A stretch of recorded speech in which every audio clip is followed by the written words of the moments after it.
Hello students, इस video में आज हम देखेंगे हमारा बीएससी फाइनल ईयर केमिस्ट्री के अंदर जो हमारी ऑर्गेनिक केमिस्ट्री की यूनिट नंबर 3 चल रही थी, जिसमें हमने इस यूनिट के बहुत सारे इंपॉर्टेंट टॉपिक का डिस्कशन कर लिया था। आई होप आप लोगों को क्लियर हो गया होगा। जिन स्टूडेंट्स ने अभी तक वो वीडियोस नहीं देखी है, डिस्क्रिप्शन बॉक्स में आपको यूनिट नंबर 3 की पूरी प्लेलिस्ट मिल जाएगी, जिसे देख कर आप अपने नोट्स प्रिपेयर कर सकते हैं और साथ में वो टॉपिक अच्छी तरह से समझ भी सकते हैं। आई होप ये टॉपिक आपकी एग्जाम में जरूर हेल्प करेंगे। आज का हमारा ये जो टॉपिक है सबसे लास्ट टॉपिक है, इसके बाद ये यूनिट कंप्लीट होने वाली है, तो फटाफट से लास्ट टॉपिक स्टार्ट करते हैं। क्वेश्चन है हमारा, डाइसैकेराइड क्या होते हैं, सुक्रोज के रासायनिक गुणों का वर्णन कीजिए।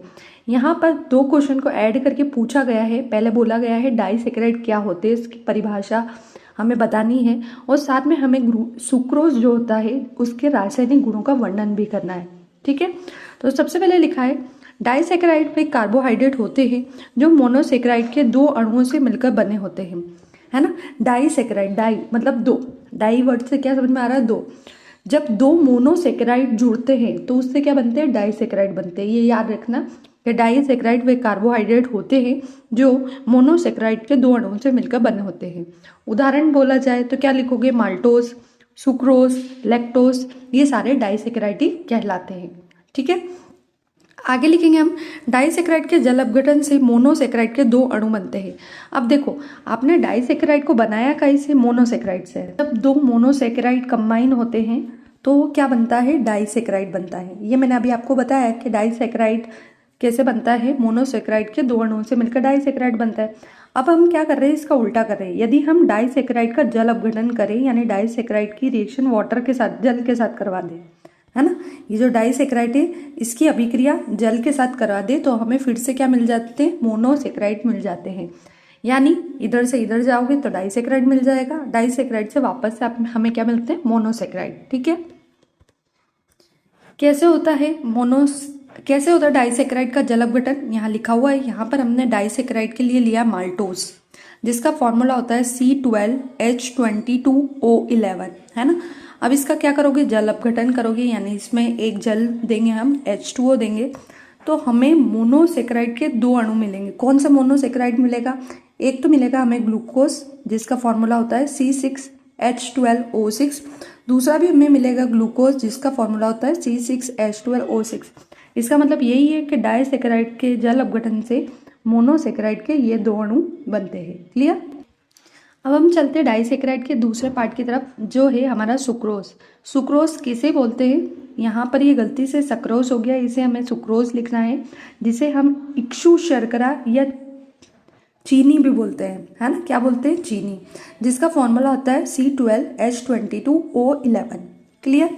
सबसे पहले सुक्रोज के बारे में जनरल जानकारी जो है वो देख लेते हैं। सुक्रोज गन्ने चुकंदर में 15 से 20% पाया जाता है। यह शहद व अन्य पके फलों में भी मिलता है, यानी जिसे हम शक्कर बोलते हैं वो ही हमारा सुक्रोज होता है। केमिस्ट्री में हम सुक्रोज, केमिस्ट्री के अंदर हम शक्कर को ही सुक्रोज बोलते हैं। ठीक है, ये जो सुक्रोज होता है गन्ने के अंदर, चुकंदर के अंदर पाया जाता है। इसके अलावा यह शहद में भी, पके हुए जितने भी फल होते हैं सभी के अंदर पाया जाता है। आगे लिखा है, सुक्रोज का एक अणु ग्लूकोज और फ्रक्टोज के अणुओं में से जल का एक अणु निकल जाने के बाद बनता है। सुक्रोज बनता कैसे, सुक्रोज को बनाने के लिए हमें क्या करना पड़ेगा, एक लेना है ग्लूकोज और दूसरा लेना है फ्रक्टोज। दोनों जुड़ेंगे, जुड़ने के बाद दोनों में से वाटर का एक अणु रिमूव होगा, निकलेगा, और उसके बाद हमें क्या मिलेगा, सुक्रोज मिलेगा। कैसे मिलता है उसका डायग्राम नीचे बता रखा है। एक साइड हमारे पास ग्लूकोज है और एक साइड हमारे पास फ्रक्टोज है। एक साइड ये ग्लूकोज है, ये हमारे पास फ्रक्टोज है। यहाँ पर से जल का एक अणु निकल चुका है और उसके बाद जो यौगिक बना है उसे ही हम सुक्रोज की संरचना बोलते हैं। ये डायग्राम जो आपको दिखाई दे रहा है ये आपको एज इट इज याद रखना है। ग्लूकोज का स्ट्रक्चर आपको इसी तरह से बनाना है, यहाँ पर आपको फ्रक्टोज का स्ट्रक्चर एज इट इज बनाना है और इन दोनों को इस तरह से ऑक्सीजन रिंग से ऐड करना रहेगा।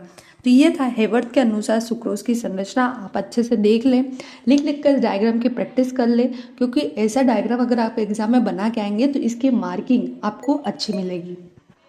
अब है हमारे पास अगला टॉपिक, सुक्रोज की रासायनिक अभिक्रियाएं। तो पहला है ऊष्मा का प्रभाव, यानी सुक्रोज को यदि हम गर्म करते हैं, ऊष्मा मतलब गर्मी देते, हीट करते हैं, तो क्या होता है। 200 तक गर्म करने पर यह जल खो देता है और पिघल कर भूरे रंग में बदल जाता है। सुक्रोज यानी वही शक्कर, अगर शक्कर को हम गर्म करना चालू करें तो उसमें जितना भी पानी होगा वो सब निकल जाएगा और कुछ समय बाद वो कैसा हो जाएगा, भूरे रंग का काला। वो ऐसा क्यों होता है, देखो रिएक्शन क्या होती है। सुक्रोज लिया, फॉर्मूला क्या है, C12H22O11। गर्म कर रहे हैं, तापमान कितना दे रहे हैं, 200 डिग्री सेल्सियस पर। तो क्या होगा, सुक्रोज से जितना भी पानी है, कितना पानी, 11 H2O के अणु जो होंगे वो सुक्रोज से निकल जाएंगे, 12 कार्बन बनेंगे और जो भूरा रंग मिलेगा शक्कर का जल जाने के बाद वो इन्हीं 12 कार्बन का होगा। ठीक है, तो ये था सुक्रोज का ऊष्मा प्रभाव।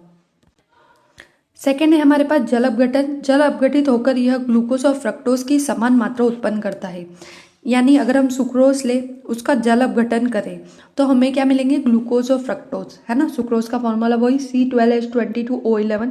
जल का अणु हमें इसे देना है। जैसे ही सुक्रोज के अंदर जल का अणु ऐड होगा तो क्या बनेगा, एक मॉलिक्यूल बनेगा ग्लूकोज का जिसका फॉर्मूला है C6H12O6 और दूसरा है फ्रक्टोज का फॉर्मूला जो है C6H12O6। सुक्रोज को जल में ऐड करने पर, यानी सुक्रोज में जल मिलाने पर हमें एक ग्लूकोज और एक फ्रक्टोज का अणु मिलता है। उसके बाद अगली अभिक्रिया है निर्जलीकरण। सांद्र सल्फ्यूरिक अम्ल के साथ सुक्रोज ठंडे जल में झुलस कर काला पड़ जाता है। सल्फ्यूरिक अम्ल फिर कार्बन से क्रिया करता है और CO2 SO2 H2O उत्पन्न करता है। सबसे पहले हमें सुक्रोज लेना है जिसका फॉर्मूला है C12H22O11। उसकी अभिक्रिया करानी है सल्फ्यूरिक अम्ल के साथ जिसका फॉर्मूला है H2SO4। सबसे पहले क्या होगा, ये काला पड़ेगा, है ना।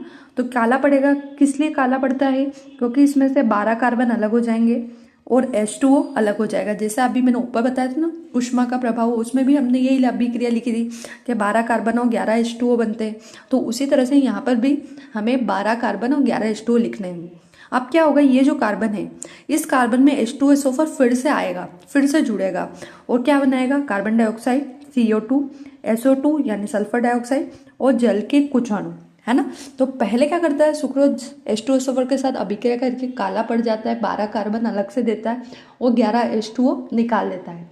फिर ये जो कार्बन बनते हैं, फिर से अगर उसमें H2SO4 की अभिक्रिया होती है तो क्या बनता है, कार्बन डाइऑक्साइड, सल्फर डाइऑक्साइड और जल। तो इस तरह से इसे बोलते हैं निर्जलीकरण, है ना। इस अभिक्रिया का क्या नाम है, निर्जलीकरण। सबसे लास्ट अभिक्रिया किण्वन। ईस्ट की उपस्थिति में सुक्रोज विलयन का 30 डिग्री सेल्सियस पर किण्वन होने पर एथिल अल्कोहल बनता है।